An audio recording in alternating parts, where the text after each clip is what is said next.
Good morning, good afternoon, good evening, everyone. Thank you so much for joining us today for our webinar on resilience in the face of quiet quitting. Today's webinar is hosted by Talent Smart EQ, and for those of you who aren't aware of us, we are the world's premier provider of emotional intelligence training, assessments, certification, and coaching. We support over 75% of the world's Fortune 500 companies, and we've sold over 2 million working professionals our emotional intelligence appraisal, which is basically the world's most popular emotional intelligence assessment.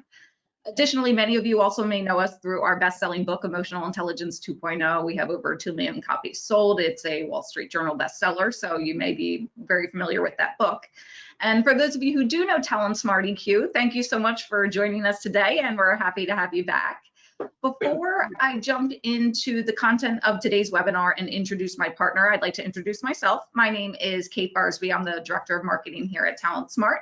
And I do want to run through just a few quick housekeeping items for our webinar today. On the right-hand side of your screen, that is where you should see your GoToWebinar panel, and that is where you can adjust your audio and your video settings.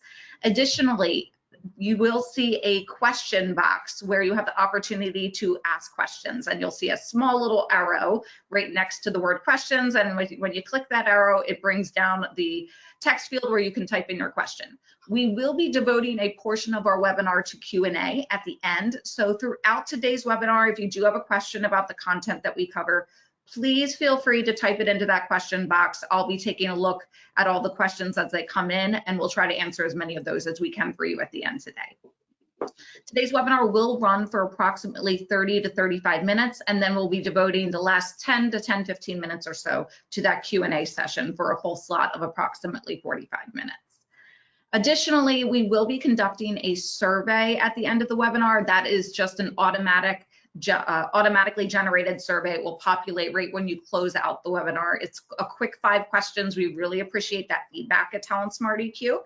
It helps us continue to offer these webinars and make sure that we're providing really insightful, engaging, educational content that our learners and all of our clients and everybody really finds valuable about emotional intelligence. So please do us a favor and provide us that feedback. And additionally, many of you have already asked and sent an email prior to today's event. Today's webinar will be recorded. Everybody who registered, even those who haven't attended, you will receive a recording to the email that you registered with, and you'll get that about 1 hour after we close out today's webinar. So that does conclude our housekeeping items. Without further ado, I'd love to now jump in and we can kick off today's webinar and our content. I'd love to now introduce my partner and our host for today's webinar, David Brzezowski. David is I'm a doctor now. at Talent Smart EQ. Many of you may already know David. He's very active on LinkedIn. So if you do follow Talent Smart on LinkedIn, you might have seen David already. He hosts our EQ how-to tips, which I definitely recommend. They are really great quick tips on basically practicing emotional intelligence strategies in the everyday world, which is great. So David, welcome. So happy to have you here with us today. David is joining us from Pittsburgh, right? Is that where you are right now? Pittsburgh, that's correct, Pittsburgh. It's a balmy 50 degrees. So January in Pittsburgh is not normally that, so I'm thrilled right now. Oh, that is great. And, I'm based in Talent Smart headquarters and here in sunny San Diego here. So I won't share the temperature and what it's like outside. We're pretty lucky, but we have had we have had a little bit of rain lately. So yes, it's been my California weather, yeah. Yeah. Great, well, thanks for having me and Happy New Year to everybody. Great to kick off this year with our public webinars with this topic of resilience in the face of quiet quitting. So let me talk to you about what we're gonna go through today. So first of all, we're going to make sure we're all on the same page. We're going to define resilience in the workplace, and then we're going to explain what quiet quitting really is. Then we're going to review some of the studies that we've uncovered on this I'm going to call it a newer phenomenon of quiet quitting. Then we're going to discuss the role of EQ in resilience with some great connections that we want to share with you all, and then engage in that practical EQ strategy. So we, as usual with our webinars, are going to connect specific EQ strategies for solutions to help out with your quiet quitting challenges. a Q&A, as Kate mentioned, and then we're going to share with you a brand new feature we're doing in 2023 for something that we're going to do as a follow-up after our webinar. For those of you who would love to join us, we're going to talk about what that journey looks like whenever we come back. But Kate, why don't we first do what we typically do, and let's do a poll. I'd love to see where the audience is when it comes to them in their organizations about quiet quitting. You got it, David. So everyone, I have just launched a poll that you will see come up on screen right now, and please answer what resonates the most with you. So what is your organization currently seeing when it comes to quiet quitting? Maybe you've been experiencing quiet quitting for quite a bit now, maybe since, post-pandemic when people started getting back to work, maybe they just didn't come back, or they did and they're not really that engaged. Maybe you're just starting to notice a little bit of quiet quitting and that is a thing, or maybe you haven't seen much yet, but you really want to be proactive about it. So please go ahead and provide your answer. David, I do see a number of responses coming in, so I'll just give it another moment or so. Sure. Okay. Thank you so much, everyone, for those of you that have responded. And we're going to go ahead. I'm going to close this poll out, David, at this point, and then I'll share the results on the screen for everybody. Yeah. Okay. So here's what we're looking at. Yeah. Pretty even across the board. So we have been experiencing a bit. Is just a smidge more than a third. We're just starting to notice it, and some of you have not seen it yet. So I love, for those of you who have not seen it yet, this is a great proactive approach to actually be able to be here and hear how to talk about it. But for the 2/3 of you that are experiencing it in some way, shape, or form, I think we have some strategies that we can really help you with. So to get on the same page, thank you, Kate, for conducting that, and for all of you who chimed in on that. Let's make sure we all get on the same page and understand what we're talking about when we talk about resilience and quiet quitting. So resilience. So it is that ability to cope with the ups and downs and bounce back from challenges. Resilience is in everybody's lives, but when we're talking about, here in the workforce and as leaders, whether you're a leader currently of people or not, it is about being able to roll with the punches that happen, right? And they happen all the time. Let's face it, that the last 3 years have probably made us have to be resilient more than ever. I think about what happened at the beginning of the pandemic, that we weren't sure what was going on. So we pivoted to do some things. And then as time went on, we continued to pivot. So whether that meant we went to fully remote for a while, then we went to hybrid situations. And then last year, at this time, we were talking about the Great Resignation, which was people leaving, like quitting their jobs, many of them leaving without somewhere to go. And now what's happened as the year went on is this kind of new phenomenon of quiet quitting brings a brand new challenge for all of us to take a look at. So let's look at the definition for what quiet quitting is. So it is putting no more effort into your job than absolutely necessary. It's kind of like rejecting that hustle culture mentality. And I think that, in the past, it was just human nature for us to raise our hand like, that's an extra project that sounds interesting to me. So yeah, sign me up. I'd like to be on that project. But what this is, consider that it looks like this. You have good employees, maybe above average, and they're no longer raising their hand and saying, I'd love a stretch assignment, or I'd like to continue to do something that's outside my normal box of work. They are still meeting expectations, by the way. They're hitting what's on their, let's say, job description, but they're just getting the job done. So what's happened now is that we are having to cover those normal times when people would be willing to say, yeah, I'll help out with that. And we're seeing a different behavior. We're seeing different outcomes and productivity as well. So quiet quitting has now entered our worlds for a number of reasons, by the way. So look, I've been looking at some of the studies, and I want to share with you in this next slide some of the studies that Gallup polls are showing when it comes to quiet quitting. So first off, let's talk about what's actually happening, because I think that's a very important part of the asset. So number one, more than 50%, that is not an incorrect number on there, more than 50% of US workers admit to no longer going above and beyond at work. that is coming up to say that the ratio of engaged to actively disengaged workers is 1.8 to 1. So it's taking nearly 2 people to be engaged to that one person that is actively disengaged and saying, nope, I'm good. I know what I'm doing and this is my job. Here's another thing I think we should all take a look at, that is our managers. When the managers, people who are managing people, what the Gallup poll is saying is that only 1 in 3 managers are admitting to be fully engaged at work. So why is that happening? Because I think that's a big question that we should all be asking. So number one that has come up in these polls are that it's a lack of clarity of expectations of my job, but it's also a lack of clarity about opportunities to learn and grow. Now, I can relate that, and these details were not in this, but I think about when I talk to people, I facilitate emotional intelligence programs all over the world, whether that is virtually or in person. And a lot of things that I've heard is my job expectations have changed, but it really wasn't in writing. Like nobody changed my job description. But what has happened is I've been asked to take on something and it's stayed there. And so I'm wondering if that's still on my job description or not. So I think that's potentially where some of that clarity of expectations, but I think about the opportunities to learn and grow. What I do hear from a lot of people is, so I need some additional help in learning a new skill, but I'm not getting that. So it's the lack of clarity of, are you, the organization, going to provide that for me, or do I have to go out and get that for myself? A second why that it's happening is a lack of connection to the organization's mission or purpose and simply not feeling cared about. You know, I think about that coming from what we've all had to consider in organizations about the hybrid or remote work experience. You know, are we having to touch bases as leadership as we maybe did before when we were all in the office?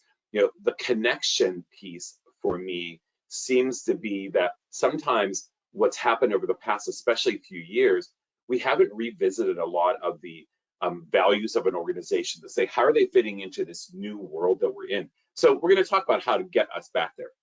And the third why for managers is managers are not feeling developed or given proper tools to actually lead. So let's talk about a couple consequences, because these should matter to you for this reason. Number one, employees are focusing on doing just enough to stay on the payroll. This is a scary one for me, is that top performers are growing resentful of having to continually pick up the slack for unengaged peers and teammates. So I want you to think about what that could look like. Is the person who still is raising their hand is starting to feel like, hello, what am I going to get in return for picking up the slack of the quiet quitters are out there? And the resentfulness is coming from potentially not getting maybe pay raises or bonuses or promotion because they have picked up the slack. And those are some of those conversations we might need to start having. And here's the thing about the manager piece, is that managers are now not developing their people for upward mobility. So I want you to think about what that actually looks like for us in organizations, because what it says to us now is when I need somebody to step up, I may not have them prepared, because the managers who are disengaged, remember, 2 out of 3 managers are saying that they are not engaged like they used to be. That group of people who you are assuming is being developed are not any longer. So scary as all this sounds, I do believe that there are solutions. And here at Talent Smart, we're going to talk about that we believe that when you connect some key emotional intelligence skills to helping with resilience, that we can be part of the practical solutions. And they're all centered around the 4 skills of EQ. Now, before we move into actually talking about all those 4 skills, as usual on our webinar, I'd like to give a 2-minute high level about EQ. Thank you for those of you who continue to follow us, because I want to make sure that we just have everybody understanding what EQ actually is. So emotional intelligence, you can see the definition right here on the screen, and that is your ability to recognize and understand emotions, and then it's your skill at using that awareness to manage yourself and your relationships with others. EQ has 4 skills. 2 of those are personal competences, self-awareness and self-management, and then the other 2 are social competences, that is social awareness and relationship management. These are all skills. So the beauty about a skill is that we can actually develop, improve, work on a skill, even if it's there and we need to make it better. So with that, let's get into some specific skills that are going to help us with the 3 specific reasons that quiet quitting is happening. So I want to go back to the first challenge that we're saying from these polls that it's saying, and that is the one that says employees have a lack of clarity around their job expectations, and they also feel the same about their opportunities to learn and grow. So I'd like to turn to a solution from our social awareness skill in emotional intelligence, and specifically look at the strategy that we look at for practicing the art of listening. And I want to dig into these 2 aspects because it's not just practicing listening, it's practicing the art of it. There's a lack of clarity about job expectations. I think what we need to all do as leaders is to really truly listen to what people are saying about why there's a lack of clarity. So to start asking those clarifying questions and really pause to hear what our people are saying. You probably heard me or one of my colleagues on these webinars in the past talk about listening skills, but it is probably one of the most important skills that we as leaders can have. So it could be that somebody truly just does not understand what their job expectations are. Or it could be, I don't know how to do it. And so they maybe haven't been able to form the right questions to ask about how to do it. Or it could be, I don't like what I'm doing now. And so it's not so much I don't know, I just don't like that extra added piece of the puzzle. So hence I'm maybe deciding that I'm just not going to do that piece. So I think that some job descriptions, by the way, and I remember when I was in the corporate world, and almost every job description had this simple phrase that said, and other duties as assigned or as needed. But we don't ever really talk about what that looks like. And I believe that what the last 3 years have done is that phrase has probably come to reality far more than ever before. And so I think that what we might have to start doing as leaders is start realizing, did that come to reality? And do I need to clarify what that means? Our jobs as leaders is to actually hear and to really understand so that we can then figure out what to do with them. The second part of that challenge talks about opportunities to learn and grow. So one of the top expectations of the younger generation, especially, is that they're going to be developed on the job. I do think that it has made most of the workforce expect that I'm going to get learning about, besides the tactical part of my job, how else am I being developed from leadership skills, communication skills, emotional intelligence skills. So if that is not laid out to fully understand what's available to me, that might be a conversation that needs to happen. So I'm going to throw an extra little strategy in this particular one about practicing the art of listening, and that is to having a back pocket question.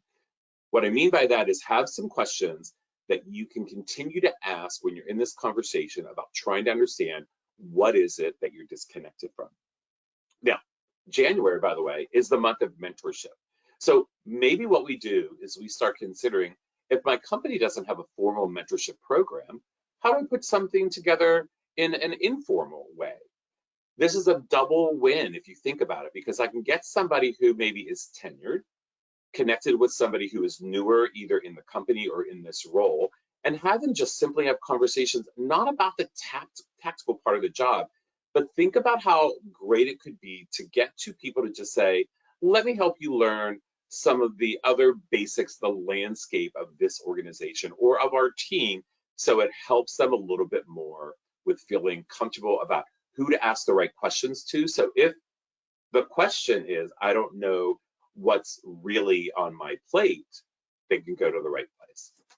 Okay, so that's the first one. So let's talk about the second reason that our Gallup poll shared about why quiet quitting is happening. And that is that employees are feeling a lack of connection to the organization's mission or its purpose, and that they simply may not be feeling cared about. So I would like to tap into this strategy, and this is coming from our self-awareness skill of emotional intelligence. And this one is visit your values. And more specifically, I would say, let's revisit the company's values to understand first of all, for me as a leader, how do I connect to that? But more clearly, I need to understand, how do I help people that are working on my team connect to those values? And let me clarify, this is not about you saying this is how you should connect, but it's trying to guide them in a conversation about, so what do they mean to you? Every company has mission, vision, values. And when we first come on, that is usually a part of onboarding, just to understand what the company stands for. And if employees are saying, I'm not feeling like I matter, is it that there's a disconnect in what when they first join? Or is it that things have changed? Again, I'm going to go back to what's happened over the last few years. And now that maybe I'm remote, or maybe I'm hybrid and I'm only in the office once or twice a week, maybe I'm feeling disconnected. So it's about us just revisiting to see how people are feeling. It's a great emotional intelligence strategy to be able to say, how do you connect? I think a great little exercise you could do is bring the team together, whether it's virtually or in the office, and maybe spend part of your next team meeting and say, let's talk about where we're all at with this. Pull out the values of the company and how's this feel today? What's it like in 2023 as opposed to a couple of years ago when things were very different for us all? Those can be some healthy conversations. And when you get everybody involved in it, it doesn't feel like you, the boss, are the one that's telling them how to feel about it. So the often thing about feeling not cared about is because I haven't even realized that there's a disconnect. Because most of the time, people do not say, hey, let me raise my hand, I'm feeling a little left out. We as leaders need to truly get that from our normal conversations. Start some of those one-on-ones with, hey, how's it going? Challenge somebody when the look on their face is, it's not going really well, and the words say, I'm great. I have a great situation with my boss. Every time we have weekly, we have our touch base, and we have promised each other that we're going to challenge each other if we don't believe that the other one is telling us the truth about, hey, how's it going today? Because that's a normal ask, but I don't think that we often challenge each other enough to say to each other, is it really going well? I want to make sure that you're okay. I will tell you that whenever we had one of my colleagues in the organization started almost a year ago, and what we did when I was talking about the mentorship earlier, this person's leader decided to connect them. We were not on the same team, to connect them with me so that I would really just be this person that was a connection every couple of weeks to talk about the company and talk about, what do you have questions about? I can't help you do your job, but I can help you acclimate to the company. So it's a great mentorship that we started out with, didn't know each other at all. It was only supposed to last about 6 to 9 weeks, I believe. A year later, we still talk because we have built this great trust with each other, and it's a great conversation when we're just like, how's it going? And where the other person's venture sometimes, or just to throw something on the table. I throw that out as a suggestion because this particular challenge of feeling unneeded or cared for in the organization sometimes can't be solved by the leader. Sometimes it needs to be from somebody else. All right, let's go to the third reason that we saw in our polls, and that is managers are not feeling developed or given the proper tools to lead. And I want to lean again on our social awareness skill and going into step into their shoes. Now, as a leader, we may think that there are development opportunities available at the organization to grow, but maybe your associates are not necessarily as aware of where to find them. I also know that there's many leaders out there that say, I want them to self-develop. Bonus, that's awesome. But what does that mean? Does that mean they can go out and start signing up for classes that are going to cost the company money? Or does that mean that they can actually decide to take an hour out of the week to actually attend a workshop or a webinar such as this? Sometimes those are not clear, and sometimes employees, especially if they're new, or managers who are newer into role, who got promoted, aren't sure if they're able to do some of this on company time. You need to be the one that sometimes clarifies that. So making sure that managers have everything that they need is helpful. I will also say that Just because you didn't need it when you were coming up in the organization doesn't mean that this new manager doesn't need it. We hire people for skills that they need to do the job from a tactical and technical perspective. But often when we start giving people, especially managers, new jobs, new expectations, especially to lead, those are a lot of soft skills that, quite frankly, younger generations don't get in college because none of us got in college, and we have to make sure that we're helping that. Why make it a guessing game? If you are a leader, show that you are interested in helping to develop these individuals. Work smarter, not harder. That's the key. And again, go back to that back pocket question. Gallup poll shared that underdeveloped managers are then not developing their people. That scares me more than anything because we always count on managers to develop their people. So listen, I'm going to give you a bonus strategy because I've talked about developing a back pocket question a couple of times. So why not put that into an actual strategy? So bonus strategy number 4. So it allows you to be proactive and planful. So it could be something as simple as this. Tell me more about that. Or maybe it's, so I've seen this, help me understand where that's coming from. Or I haven't seen this anymore. Can you help me just understand better? Back pocket questions are those simple pieces that get the conversation going so that you're not drawing assumptions about what the actual answer is until you have the full story. So that help me understand what changed.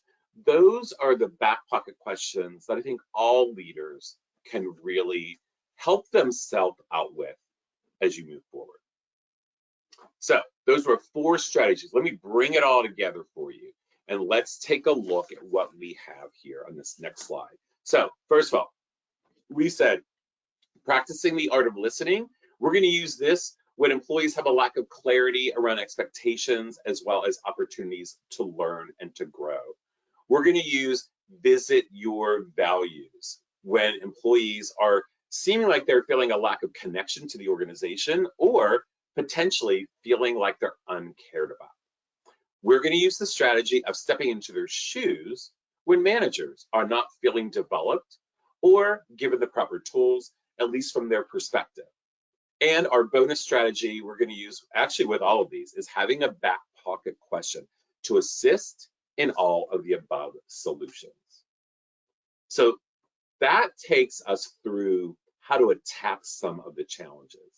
Now, I promised you earlier that we were going to be doing something a little different to really help us all apply these. So Kate, let's go to the next slide. And I want to talk about what we're going to do. So this takeaway, we started this past year giving everybody on our webinars a takeaway. We're going to bring that takeaway page to life. And what we're going to do is in February, we're going to connect anybody who wants to join us. We're going to be on the Zoom platform. You're going to get access to the Zoom link. You'll get a reminder about it as well. And here's what I want you to do. We're going to go through each of the 4 strategies, and I want you to work on these in the next couple of weeks. The next month, you'll have to completely. So bringing the strategy of practicing the art of listening.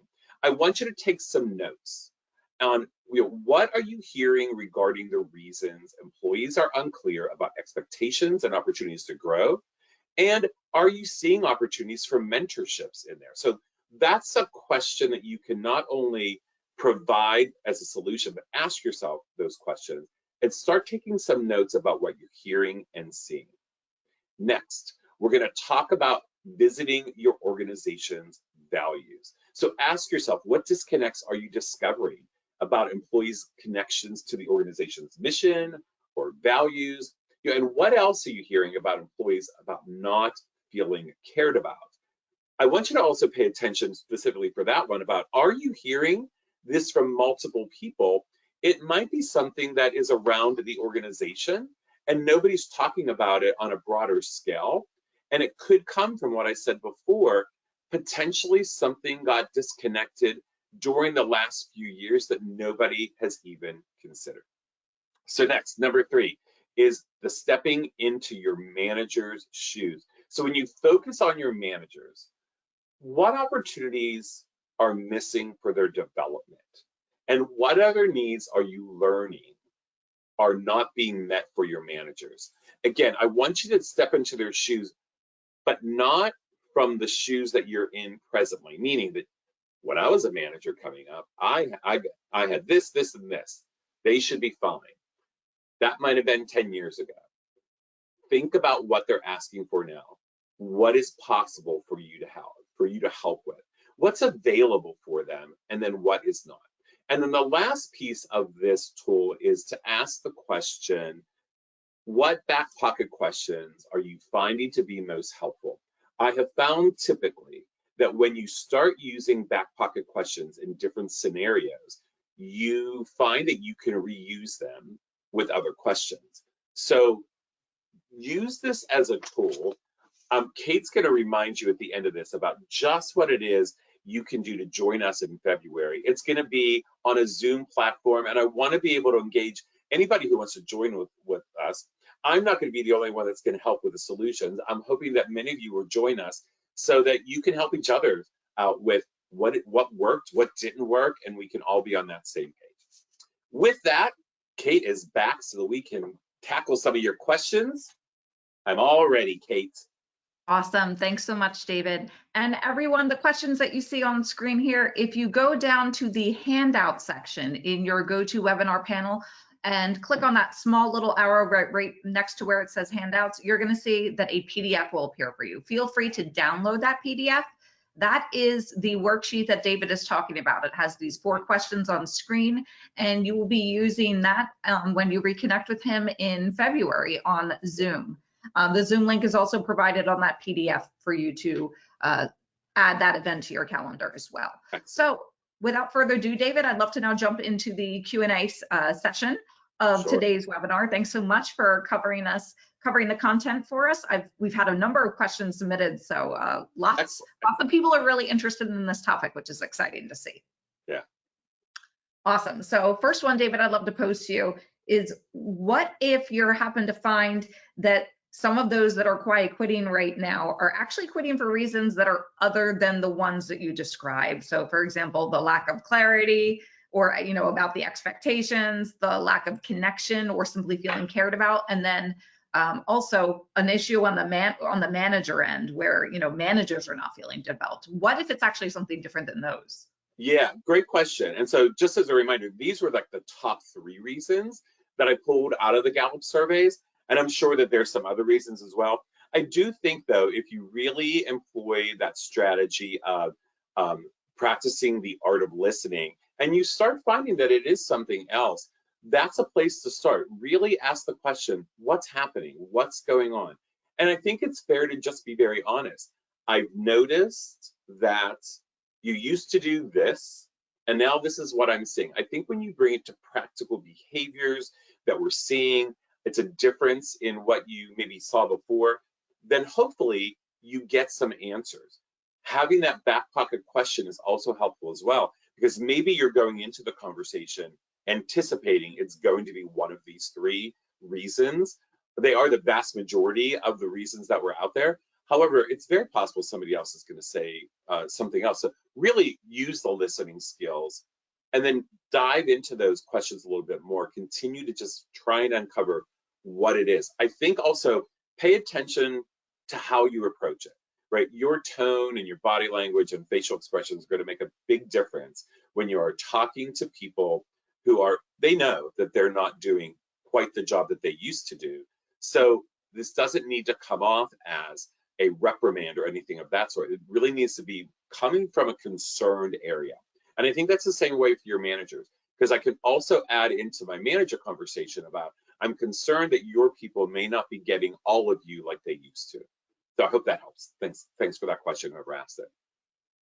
Great. A next question I think is a really important question, so I definitely want to pose it, and thank you for the individual who submitted it, is what if you have an individual, or I'll actually reword this a little if that's okay. This individual said, we know we can't change our company's mission or their mission statement, but what if you have an individual who doesn't necessarily appreciate or even align with the values in that mission statement?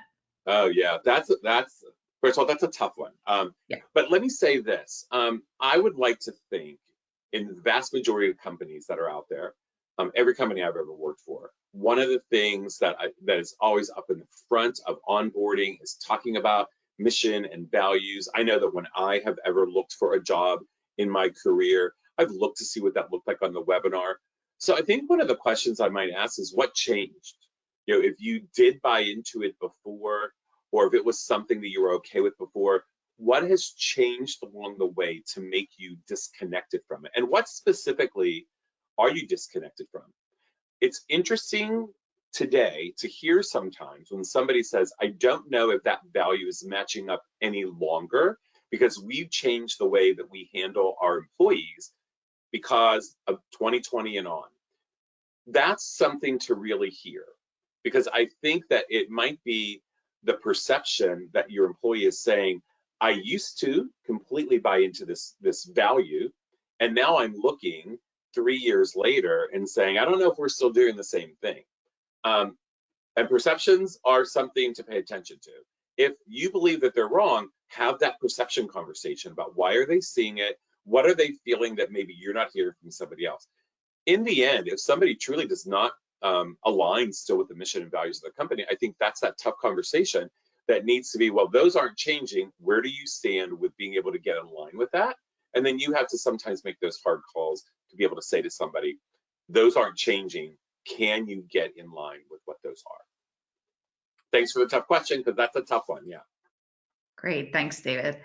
You provided a definition of what quiet quitting really is, but what would you say, could you give some examples? We've had a few people ask what kind of examples are indicative of what you see as quiet quitting in the workplace. So how can you easily identify an employee that may currently be quiet quitting? Would you consider, this person asked, is tardiness indicative of quiet quitting? So can you share, David, some examples of, what you think kind of indicates some quiet quitting going on at work? Yeah, great question. So I've read a lot of articles about this over the last several months. And I think what I've read most is that it really is a change in behavior. It is definitely sometimes people being tardy. Maybe they were the person that was always on time for whether it was a Zoom meeting or an in-person meeting, and now they're just walking through the doors and meetings getting started. That doesn't necessarily mean it's a bad thing, but it's something to at least kind of, put in the back of your mind. It is maybe this person was always, if the deadline was Friday, they always had it to you by Wednesday or Thursday, and now you're seeing it at the end of the day on Friday. I don't know that you need to have a conversation yet about that, but I think it's definitely to be on alert, so that way you're paying attention to, is that what's happening here? And then the other piece was, and I think I mentioned this earlier, it is the person who's not, when you say, hey, I could really use somebody to join this committee or to pick up this, and they're no longer raising their hand for something that probably would be interesting to them. That's, I think, don't wait until all of these things have come into line. In my professional opinion, I really believe that you need to have the conversation to say, hey, I just want to touch base. Everything good? And do a clarifying. Here's why I'm asking. Because if it isn't quiet quitting and it's just they've gotten a little lazy at the beginning of 2023, somebody who is that star employee is going to step back up. But if it really is somebody who's kind of like, I'm just going to hang back here, at least they know that you're seeing it. And then they get to make the decision about, are they going to continue to do that? Or are they going to have an honest conversation with you about it? So I think that's the tough part of being a leader sometimes, is you've got to have this little mini crystal ball to say, it didn't look like this before. How do I make sure that it doesn't get worse? Here's the other thing. You getting into that conversation also does tackle one of the things about, do you care about me any longer? So when you think about that, one of those second pieces that the survey is saying is that sometimes people are saying, I don't feel cared about. If you're having a conversation to say, I care about you because I'm seeing a change in your behaviors, that hopefully will resonate with them to say, okay, you're willing to ask the questions. Let me take a deep breath and have some honest conversations with you. Great, thanks so much. Yeah, those are, I think that hits the nail on the head. Really just a change in behavior is probably the biggest example or the biggest indicator of when somebody might be quiet quitting. Can you give an example of what a good back pocket question would be? Oh, yeah, yeah. I love that pickup questions because they don't have to be detailed. Like I love using like, tell me more about that. Can you explain what, a little deeper? Can you give me an example? Like all those are great back pocket questions to use. I think though, if you're going into a conversation that is about something more detailed about a behavior change, then have your initial starter questions, but maybe it's having a couple more backup questions of, so I noticed this time, and it's not trying to point into like being accusatory, but it's just to make sure that you have enough examples to share why you're concerned about where they are. Because I believe that we want to talk to quiet quitters because we don't want them to quit. That's the biggest thing, right? Is like, I don't need you to go from hanging out and quiet quitting and then one day deciding that I'm going to fully quit. Because here's the thing, people who always step up and that are your star employees, they're going to get really bored of quiet quitting after a while and they're going to look for a new job somewhere else. So think about how you want to handle that. Great. And that kind of leads to another really important question, David. Which is worse? Is it worse to be for quiet quitting to be happening at work, or is it worse for people to be joining the Great Resignation and just resigning and quitting altogether? Yeah. What do you think is harder for, an organization to deal with? What is, has more consequences? Yeah, I was wondering if anybody would ask that question. Yeah, I mean, valid question, right? So I think of it this way. Quiet quitters are still there doing their job that's expected. What they're not doing is raising their hand for extra. They're not leading by example. When people actually quit their jobs, think about the expense that costs. It means that now they've quit their job, so you probably have to have somebody else take on some of that work in order to make sure it doesn't go away. So while we're doing that, I'm now asking people to step up to the plate who may not be willing to. And the other thing is now we're going to spend money on recruiting. We're going to spend money on hiring. We're going to spend money on training. And the time to ramp somebody up new is going to be probably a lot worse for the organization because it costs a lot of money and a lot of time. So I think if you can get into these conversations of quiet quitters and really try and figure out how can you help them and what is it that they're looking for a need, we're probably better off with saving a lot of the quiet quitters before the people decide to become completely part of the Great Resignation. Mm-hmm. There's a little bit of a cop out of saying neither's good, but I think that what it costs in time and money is probably worse to have somebody quit altogether. Yep, that's a very good point, David. We are coming up right at almost the 45-minute mark. These are great questions. So if we didn't have the opportunity to answer your question, please, we do have them noted and somebody from TalentSmart will reach out to you. As I shared, I do want to share some upcoming events at TalentSmart happening. Additionally, we do have a LinkedIn Live happening all about this idea of resilience. So emotional intelligence for your everyday life. And that will be with David, again, David Brzezowski, Dr. Sherry Duchak, and Josh Rosenthal. They are also directors of training at TalentSmart.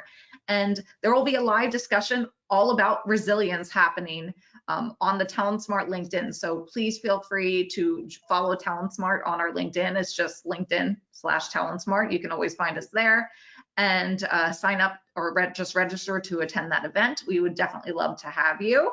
And that is on February 2nd at 10 a.m. And as we did promise, if you click on this link on screen, it's going to open up actually just a Zoom link. You can actually create the event yourself and just put that Zoom link in there and join us on February 9th with that handout that we provided earlier that you should be working on. So that will give you, we are at the 12th now, almost about a month of time, David, for people to kind of be thinking about these 4 questions, jotting down what they're seeing happening right now at their organization and, some ideas for what they can do in the emotional intelligence strategies that you recommended for all of us here today to really help be resilient, specifically in the face of quiet quitting. So this is just a Zoom discussion. It's going to be a very open platform. David will be facilitating the discussion, but it will be, for everyone who attended here today to work on that worksheet that we provided and circle back and join us again on February 9th on Zoom. Yeah, and Kate, I just wanted to say this really came from some of the thoughts from many of you who joined our webinars in the past and said, it'd be really nice to do a follow-up. So this is us trying to see, let's come together and help each other with like what's working, what's not working. Because what we also know that others will probably watch this particular webinar on the recording of it. And so hopefully some of those individuals, if you're watching right now, please join us as well to be able to talk about this on the 9th of February. So thanks for promoting this, Kate. Really appreciate that. Yeah, thank you so much for facilitating this topic today, David. It was great. A few people mentioned that they're having a little bit of difficulty with the link. Don't worry, in the follow-up email that you'll receive with the recording, I'll make sure that that Zoom link is provided in there as well. So all of you will be able to sign up and make sure that you add that event on February 9th to your calendar. And additionally, please, as we've shared on our past webinars, you can always visit talentsmarteq.com /articles or /webinars to watch any of our previously recorded webinars. So for those of you who are joining us for the first time today, we have all sorts of topics in our webinar library and some upcoming events. We hold webinars monthly and bi-monthly as well. So I think 2023 we'll be holding them every other month. So please feel free to check back and take a look at our webinar schedule.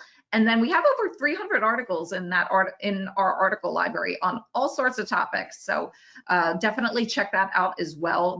It is great content for those of you who I see a number that are actually certified in our EQ programs that are joining us today. So they're great articles to share with your learners. And that is all that we have to share today. So thank you so much, everybody. And David, do you have any other last items that you want to share with everybody today before I close out today's webinar?